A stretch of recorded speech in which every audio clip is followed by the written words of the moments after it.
y estamos con la serie acerca del final del califato.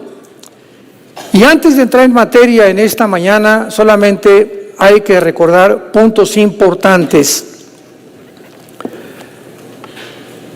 El Imperio Otomano Turco, después del Imperio Romano, fue el que continuó en el mundo durante casi 500 años. O sea, los turcos, los musulmanes turcos, se apoderaron después de Roma, que quedó en la Roma oriental, en Estambul, en Turquía, porque ahí terminó el Imperio Romano casi 1000 años después de que el Imperio Occidental había sido derribado en Roma, en la capital. Y el califato es la guía o la ley del califa. De acuerdo a la filosofía de los musulmanes, que ahorita está ya por todo el mundo, que no es coincidencia, ellos quieren imponer lo que se llama el califato, pero el califato es hasta que aparezca un califa, que es el sucesor de Mahoma, de acuerdo a ellos. Y cuando el Imperio Otomano Turco fue derrotado en 1923 por los ingleses, por el general Allenby, para ser más precisos, el Imperio Otomano quedó sepultado, muerto. Y la nueva ideología que surgió fue el comunismo, porque en 1923 Nikolai Lenin pone en práctica lo que aproximadamente en 1850 Carlos Marx y Federico Engels, en su libro el comunismo, todo lo que estaba relacionado con la ideología marxista, el Capital, el libro del Capital, lo pone en práctica Lenin, y de 1923 a 1991, pero síganme con cuidado, termina el Imperio Romano, viene una nueva ideología, el Islam. El Islam es derrotado en 1923. 1923 hasta 1991 prevaleció la ideología del comunismo. Acaba en 1991 el comunismo y Estados Unidos surge poderosamente como un poder militar, económico y político en el mundo hasta principios del siglo XXI.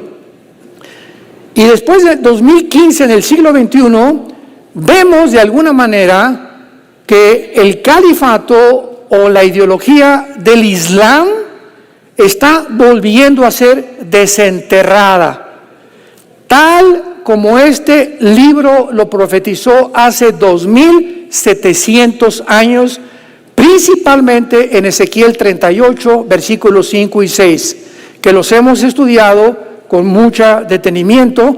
Dichosos, bienaventurados los que se meten a YouTube, los que escuchan las conferencias, cuando vas caminando, antes de acostarte, tienes información, y toda esta información te hace realmente elevar tus brazos al cielo y decirle: Señor, solo tú pudiste poner la historia cronológicamente en orden. ¿Y por qué lo hizo Dios? Dice Isaías 44, del 6 en adelante, para que tú seas mi testigo. Ante tu familia, ante tu gobierno, ante tus amistades, en tu bufete jurídico, en tu hospital, en tu taller de carpintería, ustedes son mis testigos. Y voy a hacer algo especial con ustedes, para que no le tengan miedo a la gente, para que no le tengas miedo al club de amigos que tienes, para que no le tengas miedo también si un partido político se inclina por una cosa, que tú puedes ir en contra siempre de aquello que no está de acuerdo a la Biblia.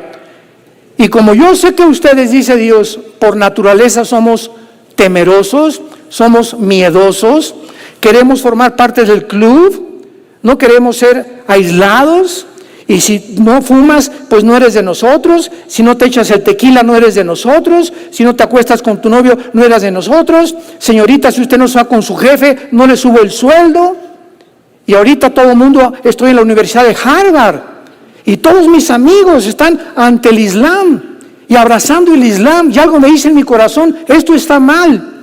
Pero yo venzo este temor y me uno a ellos para poder ser aceptado y no verme marginado donde va la mayoría. Dice la Biblia, y muchos creyeron en Jesucristo, muchos, pero no le confesaban, no decían que habían creído en Él, porque amaban más la gloria de los hombres que la gloria de Dios. ¿Qué voces son las que tú estás oyendo? Si tú oyes a Marx, si tú oyes esto y el otro, y el comunismo, y esta ideología, y el Islam, las voces que tú oyes, ten cuidado, porque esas voces van tarde o temprano a determinar la clase de persona que tú vas a ser.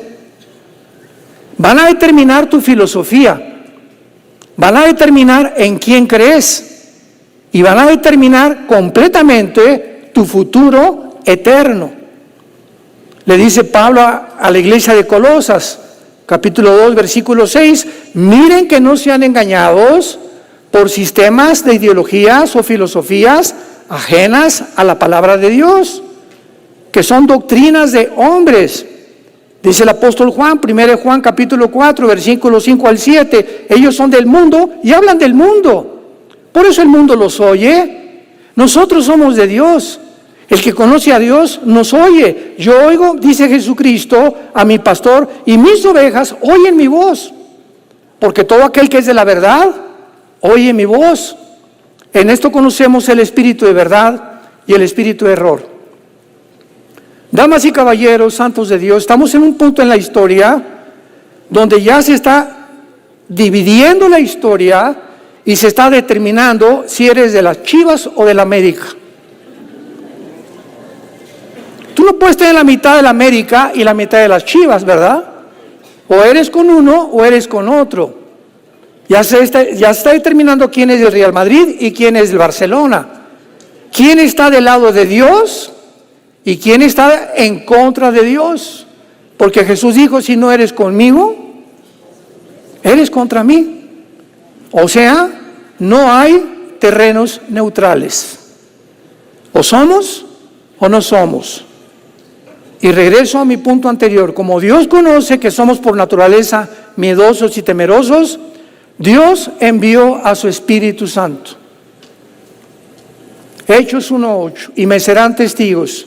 Pero Señor, vamos a enfrentarnos al Imperio Romano, vamos a enfrentarnos, les voy a dar un poder dentro de ustedes para que la cobardía con la cual nacimos y con esa tendencia a que queremos ser aceptados, ustedes con mi presencia rompan completamente eso y hablen sin temor, aún a costa de sus propias vidas.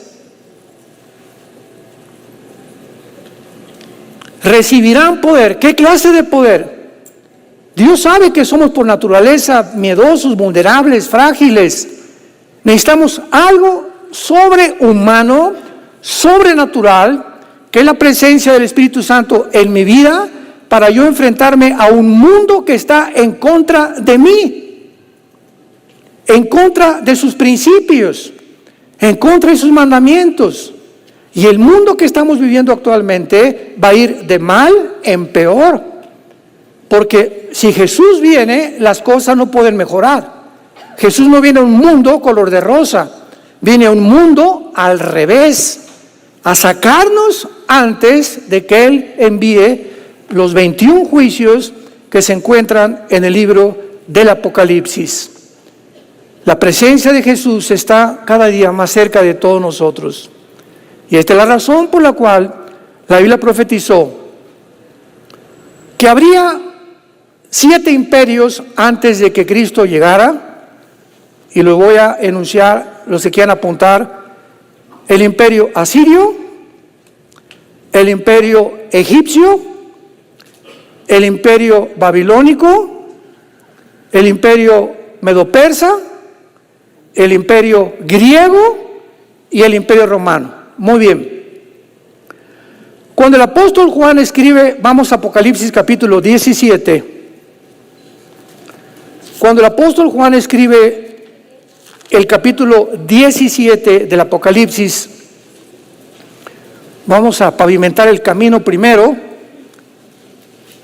Juan vivía bajo el Imperio Romano, que es el sexto imperio, ¿correcto? Nada más hasta el tiempo de Juan, hace 2000 años, había 6 imperios. Todos estos imperios estuvieron relacionados con la nación de Israel. Y todos estos 6 imperios buscaron esclavizar y exterminar a la nación de Israel. Entonces, aquí en el capítulo 17 de Juan vamos a descubrir algo. Falta el séptimo imperio. Y la pregunta tan importante es la siguiente. Después del imperio romano, ¿cuál es el imperio que va a seguir y que le preparará el camino al anticristo? Porque el séptimo imperio va a ser el penúltimo gobierno mundial que ante nuestros ojos se está formando a través del Islam. Y cuando el anticristo aparezca, él es el octavo. Estudiemos esto ya profundamente en el capítulo 17 del Apocalipsis. Un ángel toma a Juan, lo lleva a un desierto.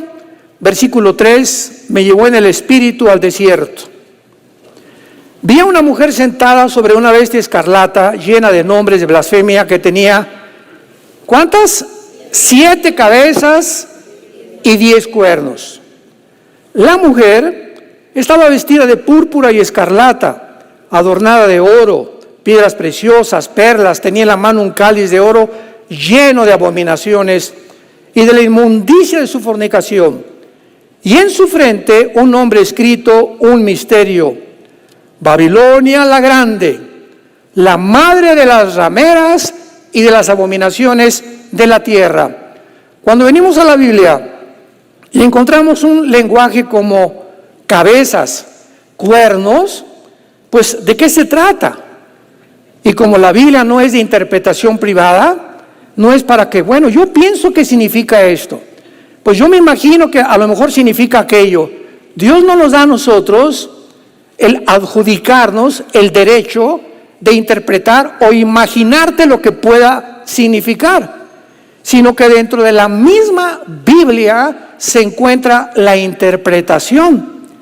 Y en este pasaje tan difícil, vamos a ver que el Espíritu Santo, aquí adelante, Él toma las riendas de nuestras mentes, de nuestro entendimiento, y vamos a ver cómo ahora el Espíritu Santo nos interpreta y nos dice qué es la bestia, qué es esa mujer sentada arriba de una bestia, qué significan esas 7 cabezas y esos 10 cuernos, porque todo este lenguaje se encuentra anteriormente en el libro de Daniel. Daniel, 600 años antes del apóstol Juan, se le apareció el ángel Gabriel. El mismo ángel que se le apareció a José y María cuando María estaba embarazada e iba a parir al niño Jesús. El mismo ángel es el mensajero de Dios, Gabriel. Y se le aparece 600 años antes a Daniel, capítulo 7, 8, 9 y 10, 11 y 12 del libro de Daniel, y le dice a Daniel: Daniel, te voy a dar un mapa y la cronología de qué forma todos los imperios y políticamente el mundo va a acabar. Entonces, pues Daniel, como vamos a imaginarnos que es una pintura donde comienza a pintar algo, todo lo que está recibiendo el Espíritu Santo, pero Daniel deja inconclusa esa pintura. Y le dice al terminar el capítulo 12 el ángel a Daniel: todo lo que estás pintando, Daniel, ni tú mismo lo vas a entender. Porque van a tener que pasar 600 años y después 2600 años para que la generación, la última generación de la historia, que somos nosotros, lo pueda comenzar a entender. Entonces iban a pasar 2600 años hasta que llegáramos al punto en que estamos, para que comenzáramos a entender lo que hace 2600 años Dios le reveló a Daniel. Entonces Daniel hace una pintura y esta pintura está inconclusa. Viene Juan y le revela el ángel a Juan la otra parte que le falta a la pintura. Entonces Juan le da las últimas pinceladas a todo el cuadro que se encuentra en el libro del Apocalipsis. Entonces ya tenemos completamente con la revelación de Juan lo que Dios nos quiere decir. Ahora bien, versículo 7, pongan atención. Ante esto, desde luego, Juan se queda, como ahorita muchos de ustedes, ¿qué significa esto, no? O sea, esto es un lenguaje cibernético, o ciencia ficción, o hasta de cuál fumaron, ¿no? Pero no de ninguna manera, es un lenguaje espiritual. Y por eso el ángel le dice, versículo 7, ¿por qué te asombras? Yo te diré el misterio de la mujer y de la bestia que la trae, la cual tiene 7 cabezas y los 10 cuernos. Veamos ahora a continuación, con mucha atención, la interpretación de lo que acabamos de leer, que si no fuera por el ángel, por más inteligente que sea la mente humana, no puede discernir las cosas que pertenecen a la dominio, a la dimensión espiritual. Tiene que venir alguien enviado por el Dios creador de los cielos y la tierra, de la dimensión espiritual, bajar aquí a la tierra y enseñarnos los misterios de Dios. La bestia que has visto, versículo 8, pongan mucha atención. La bestia que has visto era, o sea, en un tiempo antes del Imperio Romano, antes del apóstol Juan, esta bestia que es, vamos a ver, que es el anticristo, este principado satánico ya existía. La Biblia nos revela, voy a ir muy despacio, con mucho cuidado. La Biblia nos revela que el ser humano cuando muere ya no tiene oportunidad de reencarnarse. Hebreos 9:27, porque está establecido los hombres que mueran una sola vez, ya no hay purgatorio, ya no hay ningún otro medio intermedio para poder, el limbo para los niños no existe tampoco, tú te mueres. Y el momento en que tú te mueres, en que estás en la ambulancia y cierras tus ojos, en el hospital te cae un ladrillo, como la forma que tú te mueras, en segundos te encuentras en el centro de la tierra, en el infierno o en el cielo con Jesús. No hay medias tintas en la Biblia. Por eso eres o no eres. Y se va a determinar a la hora que tú mueras.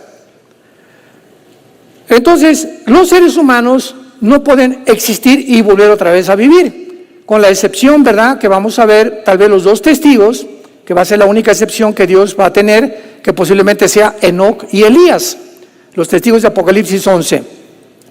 Pero la Biblia nos revela que los ángeles caídos o los principados satánicos de Dios, del diablo, ellos pueden haber sido detenidos anteriormente. Y estos principados satánicos se encargan porque Satanás, en Deuteronomio 32, Satanás dividió al mundo en secciones. Aquí va a ser Rusia, Estados Unidos, etcétera, etcétera. Y a cada nación Satanás asignó a un príncipe de él. Y Satanás tiene una organización perfectamente desarrollada, calculada, etcétera, etcétera, y todos estos príncipes, no sé cada cuándo se juntan, dice la Biblia, pero que se reúnan y le dan reportes a Satanás. Mira, pues Rusia ya se fue sobre Ucrania, estamos trabajando de esta manera con Putin, y aquí en México esto, y en Estados Unidos, etcétera, etcétera, pero cada nación, de acuerdo a la Biblia, tiene un principado satánico influyendo en sus presidentes, o gobernantes, o dictadores, o reyes, o césares, o como tú les quieras llamar. Pero en cada nación, en Roma, en Italia, en toda la historia, hay principados vigilando las naciones y contribuyendo para las guerras, para los levantamientos, golpes de Estado, insurrecciones, causar problemas, causar dudas, engañar a la gente con muchas cosas. Esa es su misión. Entonces, aquí se está hablando de un principado que existía antes de Juan. Este es el principado que va a entrar en el anticristo. Apocalipsis 11, 7 y 8. Vi la bestia que subía del abismo. Él se encuentra, ¿en dónde? En el abismo se encuentra ahorita. Y hasta esta época en la que tú y yo estamos viviendo, el anticristo va a nacer de una mujer, normalmente como un ser humano, pero no sé si a los 30 años el principado va a entrar en este personaje llamado el anticristo para proveerle, dotarlo de poderes sobrehumanos, para que este personaje haga milagros que van a asombrar al mundo entero, al grado que va a hacer llover fuego del cielo, milagros, etcétera, etcétera, y que la gente lo va a adorar. Entonces, vamos por orden. La bestia que has visto era, y no es, en el tiempo de Juan, este principado satánico estaba encerrado. Y está, ahí lo explica, para subir del abismo. Lo que dice Apocalipsis, chécalo, 11, versículo 7, que sale del abismo para meterse al anticristo posteriormente. Muy bien. Y los moradores de la tierra, aquí sabemos que es el anticristo por esto. O sea, los moradores de la tierra, aquellos cuyos nombres no están escritos desde la fundación del mundo en el libro de la vida, se asombrarán viendo la bestia que era y no es y será. Aquí ya no tenemos duda, lo corrobora Apocalipsis capítulo 13, y el mundo adoró a la bestia. Toda la bestia en el libro de Apocalipsis se refiere al anticristo. Muy bien, ahora vamos a explicar las cabezas y los cuernos. Pero antes vamos a terminar con esto. La visión que tiene Juan es una bestia montada sobre una mujer. La ramera montada sobre la bestia. ¿Verdad? En los versículos anteriores. La bestia es el anticristo, la mujer es, versículo 18, díganmelo ustedes. ¿Quién es la mujer? Es una ciudad que gobierna sobre los reyes de la tierra. La única ciudad en la historia humana que ha ejercido dos poderes, la única, el poder político y el poder religioso, ha sido Roma. 18 siglos, Roma controló Francia, Inglaterra, Bélgica, Bulgaria, Rumanía, Alemania, y desde el asiento en la ciudad del Vaticano se encontraba el rey, que era el Papa. Nadie en la Unión Europea, nadie en Europa podía casarse sin que el rey lo autorizara, sin que el Papa le diera la bendición. Nadie podía entrar en guerra, Francia contra Alemania o contra España, sin que el Papa lo autorizara. Entonces, siendo un poder religioso, se mezcló con la política, se amalgamó, ¿verdad? Se hizo un sancocho completamente entre la religión y la política, cosa que no es así bíblicamente. La iglesia tiene una parte, la política tiene otra parte. La política o los gobiernos tienen el deber de infundir el temor a los malos, protegernos para que tengamos y gocemos de libertades y garantías individuales, proteger la propiedad privada y la iglesia cambiar a las personas mediante la predicación del evangelio de la gracia de Dios. Son dos funciones completamente diferentes. La iglesia tiene mucho más influencia porque cambia al ser humano. El gobierno no puede cambiar a nadie. El gobierno está para imponer la ley. Y por eso usa soldados, policías, cárceles, jueces, etcétera, etcétera, porque el ser humano es por naturaleza violento, agresivo, violador, criminal, asaltante, secuestrador, ladrón, defraudador. Y eso solamente se puede usar un gobierno para detener eso. Y cuando el gobierno no ejerce ese poder que tiene para detener la criminalidad, ese gobierno dejó de funcionar ante los ojos de Dios. Entonces, la bestia es el anticristo y este poder, la mujer ramera, pues se llama ramera porque se ha mezclado con todos los reyes de la tierra. Y es una gran ciudad. En el tiempo de Juan y antes de Juan, la única gran ciudad fue Roma, políticamente y religiosamente. ¿De qué nos habla esto? Que cuando el anticristo comience su carrera, el poder religioso lo va a controlar, lo va a dominar.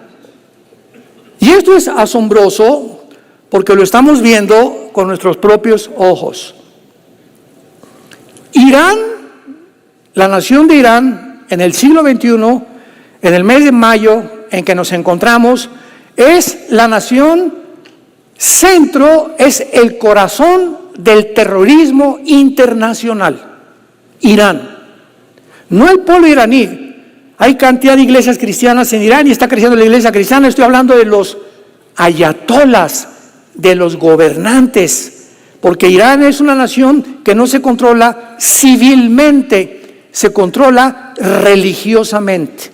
Ahora, muy bien, Irán tomó el Líbano y ahora el gobierno del Líbano te haces a un lado y voy a poner a un grupo de terroristas llamados Hezbollah, que significa el partido del pueblo, a quien Irán sostiene y financia.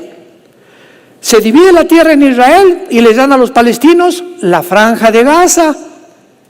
Y entonces en 2005 se sale Egipto de Gaza, Israel. Escuchen esto, vean cuántas mentiras de los medios de comunicación. Se sale y entonces Israel tenía dentro de Gaza escuelas, hospitales, gimnasios, etcétera, etcétera, que les donó a los palestinos para que vivieran mejor. Pero en el 2005 y al 2007 se forma en Gaza lo que se llama la Autoridad Palestina Al-Fatah. Y nombran al que todavía hasta ahorita es el director llamado Mahmoud Abbas, que hasta ahorita no ha habido ni elecciones y sigue él casi como dictador. Muy bien.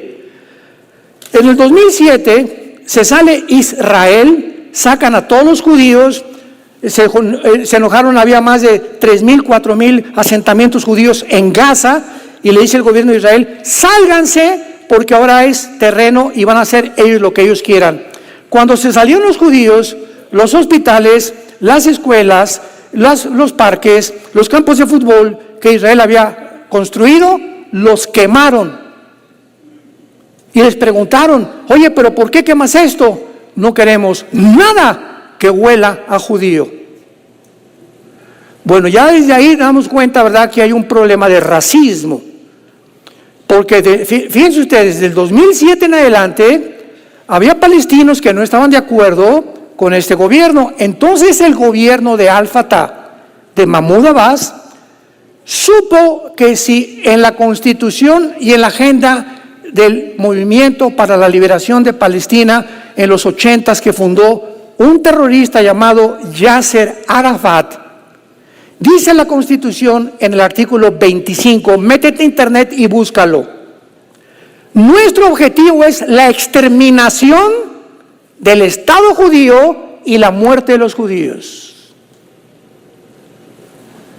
Por el amor de Dios. Ese es nuestro objetivo.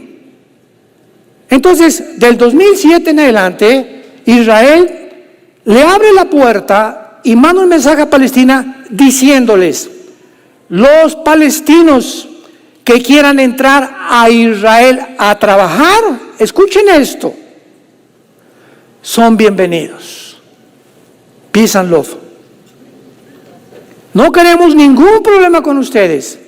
Y desde 2007 comenzaron a entrar miles de palestinos árabes, porque nunca ha existido una nación llamada Palestina, jamás en la historia. Le cambiaron el nombre de Israel a Palestina el emperador Adriano, ¿verdad?, para truncar el nombre de Israel, que significa el que lucha junto a Dios. Pero una nación como Palestina jamás ha existido, nunca, ni tampoco ha habido una asamblea de diplomáticos tratando el problema en Palestina en las Naciones Unidas. Palestina tiene oídos en las Naciones Unidas, pero no está considerado ni por las Naciones Unidas ni por ninguna institución como una nación. Entran todos los palestinos a Israel y se les da, síganme con cuidado, se les da trabajo, se les da comida. Los que quisieran regresar después de trabajar a Palestina lo podían hacer. Los que quisieran comprarse un terrenito en Israel se les daba chance. Y los que quisieran entrar al ejército, Madre del Socorro, podían entrar al ejército de Israel sin tener que entrar con los 2 años de preparación. Podían servir en el ejército. Y los que quisieran residencia, por el amor de Dios, se les daba la residencia con los mismos derechos que todos los judíos. Más de 3,000 de estos palestinos que se les dieron todas estas concesiones, estas bendiciones durante casi más de 15 años, el 7 de octubre del año 2023, rompieron las barreras y con la información que tenían de Israel, de los kibbutz y cómo estaba el gobierno, la dieron al grupo terrorista de Hamás. Mahmoud Abbas le entregó el gobierno de Gaza a un grupo terrorista, porque el grupo terrorista es un grupo militante. Y como en la Constitución de los palestinos dice exterminar el Estado de Israel, Mahmoud Abbas, como jefe de la autoridad palestina, sin un ejército, nunca iba a alcanzar este objetivo. Y si el objetivo es exterminar al Estado de Israel, ¿qué necesitan? Pues un ejército. Pero cuidado, si no eres nación, no puedes tener un ejército. Entonces se formaron grupos terroristas. Le quitaron el gobierno a Mahmoud Abbas, y el grupo de Hamás, desde el 2007 a 2008 hasta el año pasado, recibió con B de burro, billones de dólares de Irán, de Arabia Saudita, de los mismos Estados Unidos. Y de estos billones de dólares para medicinas, comidas, infraestructuras, edificios, departamentos, mejores hospitales, etcétera, etcétera, todo lo que hicieron fue: vénganos a tu reino. Hágase tu voluntad, Alá, en los cielos como en la tierra. Se quedaron con esos billones de dólares y armaron una estructura subterránea debajo de Gaza de casi 750 kilómetros. Escuchen, Gaza mide aproximadamente 50 kilómetros de largo por 10 de ancho. Imagínense una red de túneles de 750 kilómetros dentro de un terreno de casi 50 kilómetros, con aire acondicionado, con los mejores cementos, electricidad, cocinas y túneles a 15 metros bajo el suelo. ¿Qué infraestructura usaron, qué tecnología usaron para haber perforado y haber llegado hasta el fondo casi de la tierra y hacer túneles donde cabía un coche? Le ganaron al Chapo. O no sé si fue su consejero. todos esos billones de dólares los hicieron en túneles. ¿Con qué propósito? Comenzaron a desarrollar este propósito el 7 de octubre. Se salieron, rompieron las barreras y más de 3,000 terroristas entraron a los kibutz. A los bebés los metieron en un horno. Me van a perdonar el lenguaje que voy a usar. Les sacaron los ojos enfrente de bebés de 6 meses, enfrente de los papás, con un destornillador los ojos. Ya que acabaron con los bebés, los quemaron o los metieron a un horno enfrente de los papás. Imagínate tú amarrado de la mano viendo eso con tus bebés, con tus hijos. Ya que acabaron con los bebés, siguieron con las mujeres y les abrieron el vientre enfrente del esposo.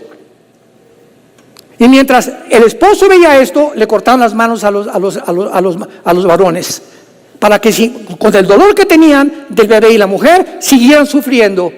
Y cuando acabaron, los quemaron a todos juntos. Esto es diabólico. Ni siquiera los nazis habían caído en una masacre como la que ellos hicieron. Y aparte se llevan a 250 rehenes y matan a 1,200 judíos. ¿Qué nación, vamos a pensar objetivo y lógicamente, qué nación, imaginemos que entran de Guatemala 3,000 personas y entran a Chiapas, entran a toda la zona, a Quintana Roo, etcétera, etcétera, hacen esta matazón, se llevan a mexicanos secuestrados a Guatemala y México dice, abrazos, no balazos. ¿Se imagina que reaccionáramos de esa manera? La Biblia le dio a los gobiernos en la Biblia el derecho de usar la fuerza, la violencia, el ejército, la policía, las cárceles, porque la naturaleza humana es de maldad. Entonces no puede permitir un gobierno que esto suceda. Tendríamos que reaccionar, ¿verdad? Y ahora hay una cosa importante. De acuerdo a la ley internacional de las guerras, cuando se declara esto, casi le toca a México esto hace como 6 meses. Cuando un gobierno, por ejemplo, califica a un grupo dentro de una nación, en este caso México, que si los cárteles de la droga o cualquier grupo se les califica como terroristas, la Constitución mexicana dice que si un agente del FBI quiere entrar a México no puede entrar armado. En otros presidentes los han permitido. Y si quiere entrar la policía, no puede entrar la policía porque es México. No puede entrar el ejército de Estados Unidos a México porque tiene que respetar el terreno mexicano y la Constitución. Pero cuando el gobierno detecta que hay un grupo que es terrorista y se les califica como terroristas, cualquier gobierno en el mundo entero puede entrar e invadir para buscar a esos terroristas o matar a los terroristas o llevarlos a la justicia. En el caso de Gaza, Hamás no es una nación, los palestinos es una nación, Gaza es un grupo terrorista e Israel, de acuerdo a la ley legal internacional, se le permitía entrar a Gaza y buscar a estos infelices para llevarlos a la justicia o para matarlos. Inmediatamente el mundo reacciona en contra de Israel. Y la pregunta más importante, ustedes que no son cristianos, politólogos que nos escuchan, filósofos, escritores, geopolíticos, ¿por qué Israel ha sido siempre el centro del odio? ¿Por qué no los budistas? ¿Por qué no los musulmanes? ¿Por qué no otra secta, otro grupo étnico? ¿Por qué tienen que ser los judíos? Como ahora en la Universidad de Columbia, en Nueva York, los entrevistó una cadena de televisión. Oye, muchacho, ¿y tú cómo estás pensando? Porque, ¿qué tienen los judíos? ¿Qué te hicieron los judíos? Nada. Entonces, ¿por qué estás Palestina, que no sé qué? Porque todo el mundo trae la bandera. El síndrome del rebaño, lo que hablábamos al principio. Entonces, esta masacre que hay, ¿verdad?, le concedió a Israel, pero se levantaron y llegaron hasta el colmo que la Corte Internacional de Justicia de la Haya, a sugerencia del país de Sudáfrica, solicitó a la Corte Internacional de Justicia de la Haya que por favor acusaran y denunciamos, dice Sudáfrica, a Israel de genocidio. ¿Están marihuanos? ¿Es un chiste de veras? O sea, los genocidios fueron los de Hamás, porque genocidio, de acuerdo a la ley internacional, es cualquier intento preventivo antes de matar con alevosía, con ventaja o por venganza o por deseos de cobrarte algo. Eso es lo que es genocidio, es como un crimen. En la Biblia se permite matar en defensa propia. A los soldados se les permite matar en la Biblia en defensa propia o cuando es por el beneficio del país.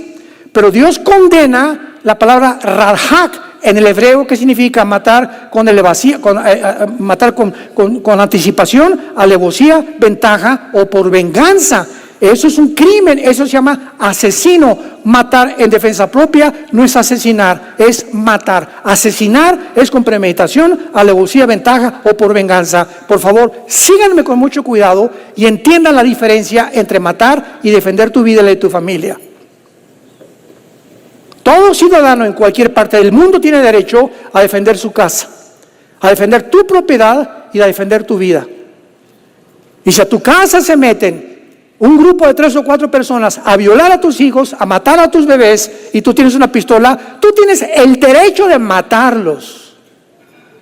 ¿Por qué digo matarlos?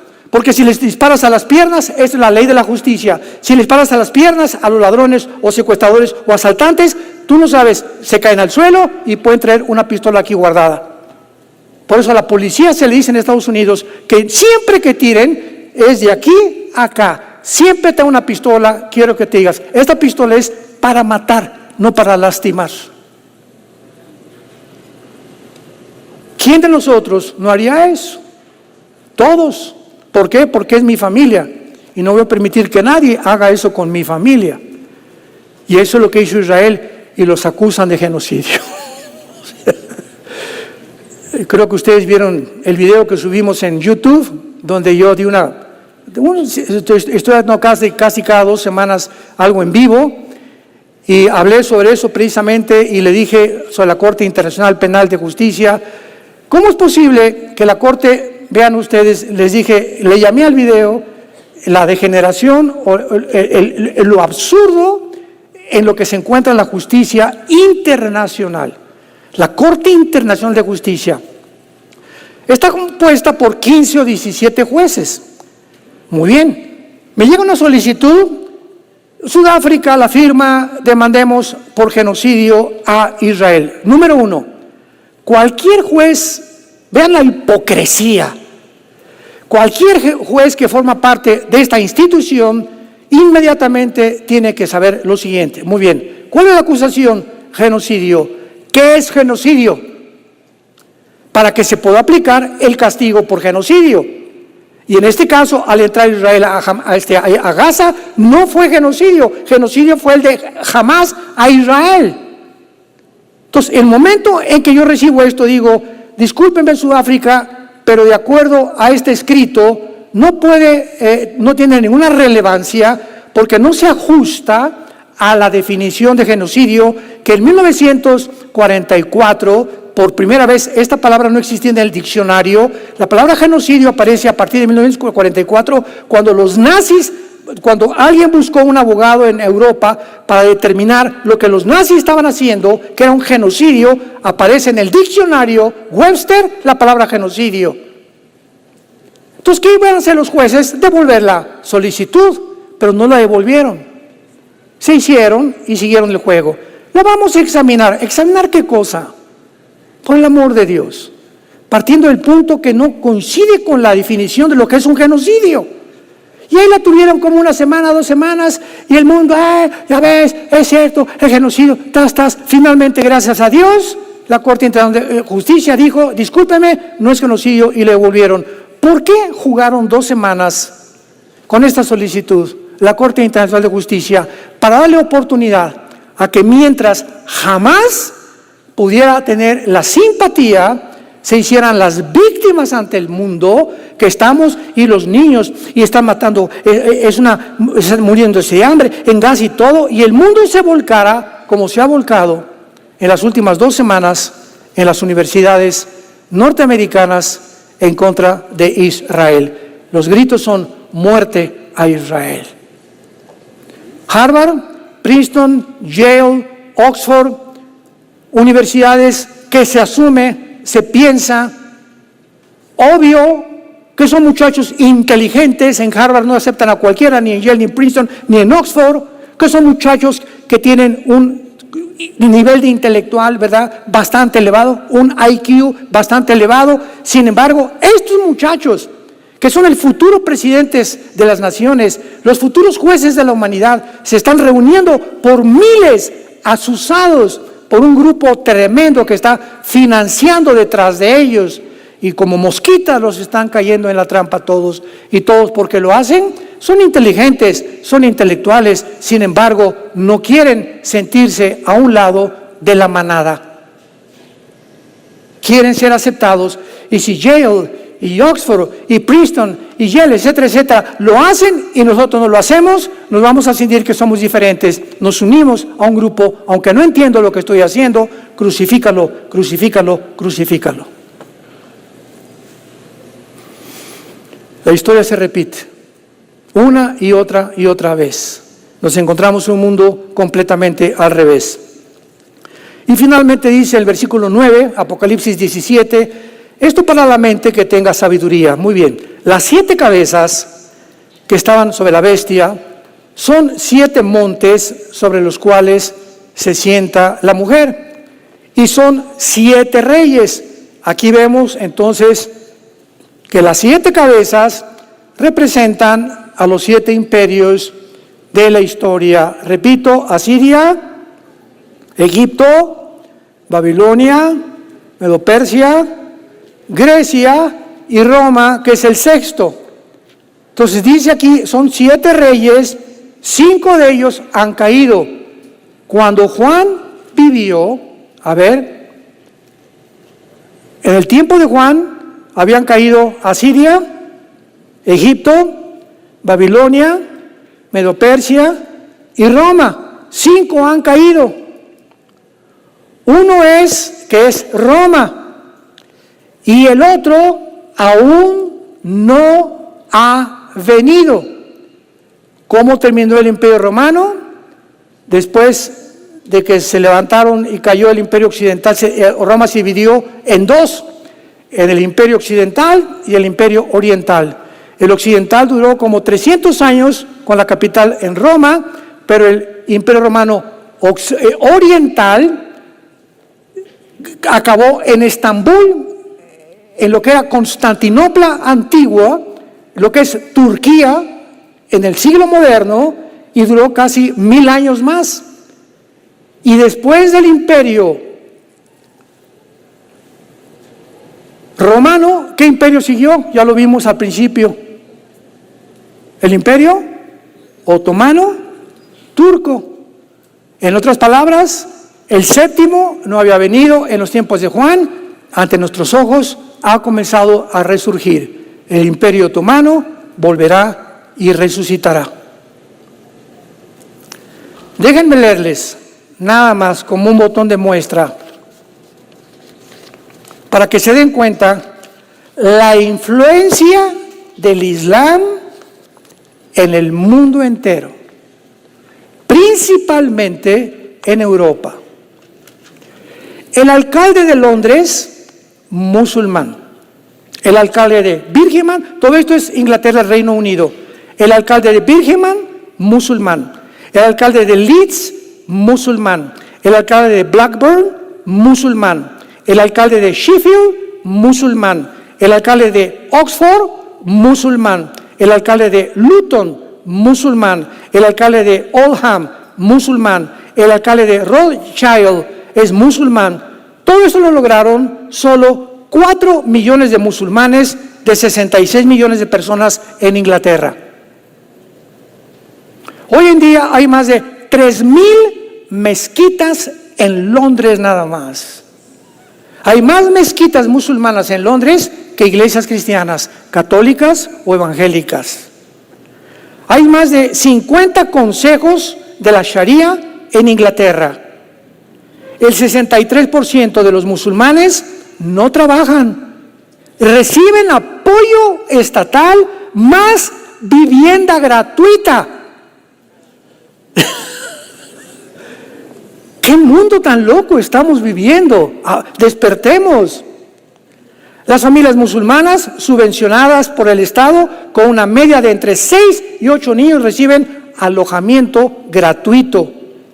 Ahora, todas las escuelas, sin excepción, en Inglaterra, tienen la oportunidad de impartir lecciones sobre el Islam obligatorias por parte del gobierno.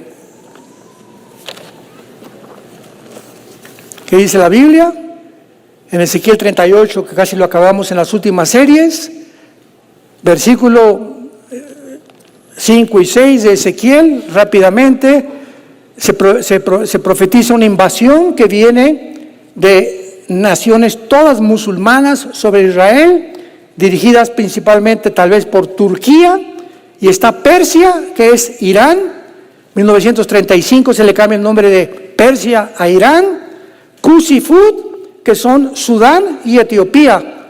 Ayer, Irán invita a Sudán y Etiopía a unirse. Irán les va a mandar drones a Sudán y Etiopía. Claro, Sudán fue la nación que cuando vivía Osama Bin Laden le dio asilo político y lo resguardó y lo cuidó. Naciones que están junto al Mar Rojo, abajo de Egipto, que la Biblia profetizó en Ezequiel 35:5, que serían las naciones que serían aliadas a el futuro dictador mundial, que es el anticristo. Y cuando aparezca el Mahdi, que es el Mesías que el Islam está esperando, para nosotros va a ser el anticristo. Y cuando se sienten los judíos a firmar un tratado de paz por 7 años, con un hombre con un poder tan grande, que para que el gobierno judío se siente con un hombre en una mesa y este hombre les diga, les prometo 7 años de protección, nadie los va a tocar, nadie del mundo árabe, yo los voy a proteger. ¿Quién será este hombre tan poderoso que el Islam y los árabes lo van a obedecer? El Mahdi, que para ellos es el Mesías. Y reconociéndolo como el Mesías, le va a decir, tranquilos, a los 3 años y medio comienza la persecución. Y para nosotros es el anticristo. Entonces, esto nos muestra claramente el surgimiento del califato, la resurrección del califato que vivimos en la última etapa de la historia humana.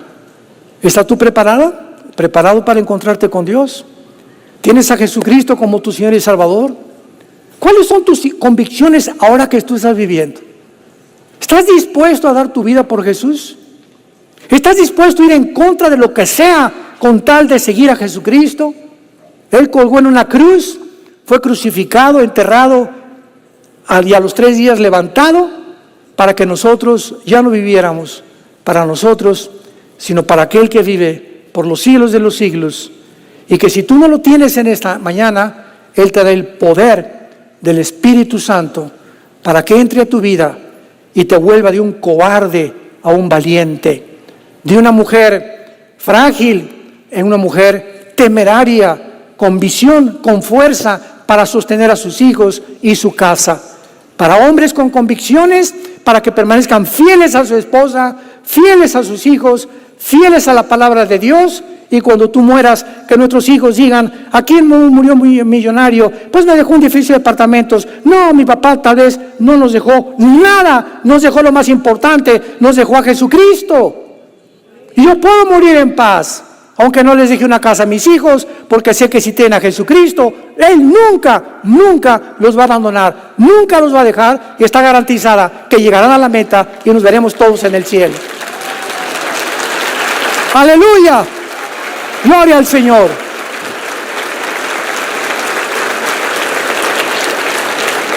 Te damos gracias, Señor Dios y Padre de Jesucristo, nuestro Señor y Salvador. El que nos corona de favores y misericordias, el que rescata de nuestra vida del hoyo, el que sana todas nuestras dolencias. Gracias, Señor, porque tu temor será medicina a nuestro cuerpo, medicina a nuestros huesos. Aún en la vejez estaremos vigorosos y verdes, y floreceremos como la palmera, creceremos como el árbol del Líbano, para anunciar al mundo que tú eres nuestra fortaleza y que en ti no hay injusticia. No nos vamos a cansar porque tú nos vas a dar fuerzas como el águila, ni nos vamos a fatigar. Nos mantendrás con energía durante toda nuestra vida. Nos concederás las peticiones de nuestro corazón porque hemos esperado en ti. Y nadie que te conoce será avergonzado porque esperamos en aquel que dice: yo soy el camino, la verdad y la vida. Recibe a Cristo en esta mañana con todo tu corazón. Ábrele tus brazos de tu vida interior y dile: Señor mío y Dios mío, perdona mis pecados. Creo que en la cruz pagaste por ellos con tu sangre y que a los 3 días, después de haber sido enterrado, crucificado y resucitado, vienes a mí a darme la vida eterna. Te recibo, Jesús. Dame ese poder que no tengo para ir en contra del mundo, en contra de la opinión popular, porque son los pocos los que hacen que cambien las cosas, porque no nos has llamado a detener el diluvio, sino a meternos en el arca. No podemos cambiar las circunstancias locas del mundo que vivimos. Nos has llamado